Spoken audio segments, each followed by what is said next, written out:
ತನಿಖೆ ಮಾಡಿದ್ಮೇಲೆ ಅದು ಇದುವರೆಗೂ ಕೂಡ ನಮಗೆ ಅವ್ರದ್ದು ಪಾರ್ವತಮ್ಮ ಅವ್ರದ್ದು 3 ಎಕರೆ 16 ಗುಂಟೆ ಇದೆ,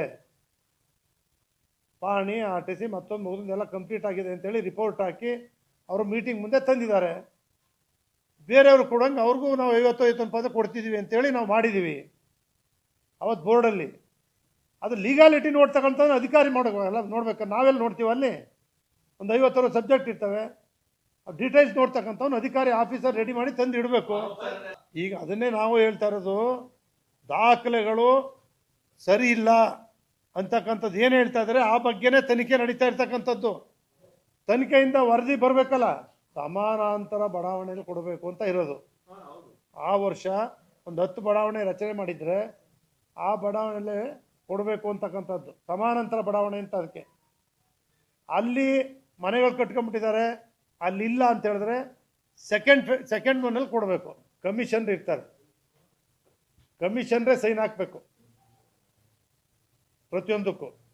ಅಲ್ಲಿರ್ತಕ್ಕಂಥ ಪ್ಲ್ಯಾನಿಂಗು ಅವ್ರು ಸಹಿ ಮಾಡಬೇಕು, ತಹಶೀಲ್ದಾರ್ ಸಹಿ ಮಾಡಬೇಕು, ಸೆಕ್ರೆಟರಿ ಸಹಿ ಮಾಡಬೇಕು. ಯಾರೇ ಹೋಗಲಿ, MLAನೇ ಕೊಡಲಿ, ಯಾರೇ ಕೊಡಲಿ, ಮಾಡ್ತಕ್ಕಂಥವ್ರೆ ಅವರು.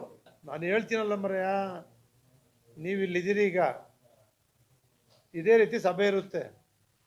ಸಭೆಗೆ ಸಬ್ಜೆಕ್ಟ್ ಇರ್ತಾರೆ. ಸಬ್ಜೆಕ್ಟ್ ಇದ್ದಾಗ ನಾವು ಕೇಳ್ತೀವಿ, ಸ್ಪಾಟ್ ವಿಸಿಟ್ ಮಾಡಿದ್ದೀನಪ್ಪ, ವಿಸಿಟ್ ಮಾಡಿದ್ದೀನಿ ಸರ್, ಸರಿಯಾಗಿದೆಯಾ, ಸರ್ಟಿಫಿಕೇಟ್ ಕೊಟ್ಟಿದೆಯಾ, ಎಲ್ಲ NOC ಇದಾವ, ಎಲ್ಲ ತಗೊಂಡಿದೆಯಾ, ತಗೊಂಡಿದ್ವಿ ಅಂತ ಕೊಡ್ತಾರೆ. ಎಲ್ಲನೂ ಸರಿಯಾಗಿದೆ ಅಂತ ಪಾಸ್ ಮಾಡ್ತಾರೆ. ಗೊತ್ತಾಗಲ್ಲ, ಅದೇಂಗೆ ಗೊತ್ತಾಯ್ತದೆ? ಅವನು ಗೊತ್ತಾಯ್ತದೆ ಅಧಿಕಾರಿಗೆ. ರೆವಿನ್ಯೂನಲ್ಲಿ ಏನಾಗಿದೆ ಅಂತೇಳಿ ದಾಖಲಾತಿ ನೋಡ್ತಾನಲ್ಲ, ಅದಕ್ಕೆ ತಹಶೀಲ್ದಾರ್ ಇಟ್ಟಿರೋದೇ. ಅದಕ್ಕೆ ಮಾಡಿರೋರು ಅಧಿಕಾರಿಗಳು ತಾನೆ. ಇಷ್ಟೆಲ್ಲ ಮಾಡಿರೋರು ಯಾರು ರೀ? MLA ಮಾಡೋಕ್ಕಾದ್ದ? ಅಲ್ಲೋಗಿ ಕೂತಿರ್ತಾನೆ ಅಷ್ಟೇ. ಇಲ್ಲ ಸರ್ವಾನ್ ಮತ್ತೆ ಇಲ್ಲಿಗೆಲ್ಲ ಪಾಸ್ ಮಾಡಿದೀವಾ ಯಾವ್ದಾರು? ಅವನ ಅಧಿಕಾರಿ ಜವಾಬ್ದಾರಿ, ಇಂಪಾರ್ಟೆಂಟ್ ಅಧಿಕಾರಿ. ದಾಖಲಾತಿಗಳು ಪರಿಶೀಲನೆ ಮಾಡಬೇಕಾದಂಥ ಅಧಿಕಾರಿ ಸರಿ ಇದೆಯಾ ಇಲ್ವಾ ಅಂತಕ್ಕಂಥ ತಹಶೀಲ್ದಾರ ಇದ್ದಾನೆ. ಅದಕ್ಕೋಸ್ಕರ ಒಬ್ಬ ಪ್ಲಾನಿಂಗ್ ಇದ್ದಾನೆ, ಒಬ್ಬ ಕಮಿಷನರ್ ಇದ್ದಾನೆ, KS ಅಧಿಕಾರಿ, ಅದ್ರ ಕೆಳಗಡೆ ಒಬ್ಬ ಸೆಕ್ರೆಟರಿ ಇದ್ದಾನೆ. ಇಷ್ಟೊಂದು ಜನ ಅಧಿಕಾರಿಗಳು ಸ್ಕೂಟನಿ ಮಾಡಿ ಅದು ನಿಜವಾದ ರೈತನಿಗೆ 50-50 ಅನುಪಾತ ಕೊಡಬೇಕು ಅಂತ ಬಂದಾಗ ಕೊಡಿ ಅಂತ ಹೇಳ್ತೀವಿ ನಾವು, ಕೊಡಬೇಡಿ ಅಂತ ಎಲ್ಲೂ ಹೇಳಲ್ಲ. ಇವತ್ತು ಕೂಡ ಅಷ್ಟೇ, ರೈತನಿಗೆ ಕೊಡಬೇಕಾದ್ದನ್ನು ನಿಜವಾಗಿರ್ತಕ್ಕಂಥ ರೈತನಿಗೆ ಕೊಡೋದ್ರ ಬಗ್ಗೆ ಅದು ಇದ್ದೇ ಇದೆ. ಕೊಡಲಿ, ರೈತನ ಪರವಾಗಿ ನಾವು ಇದ್ದೀವಿ.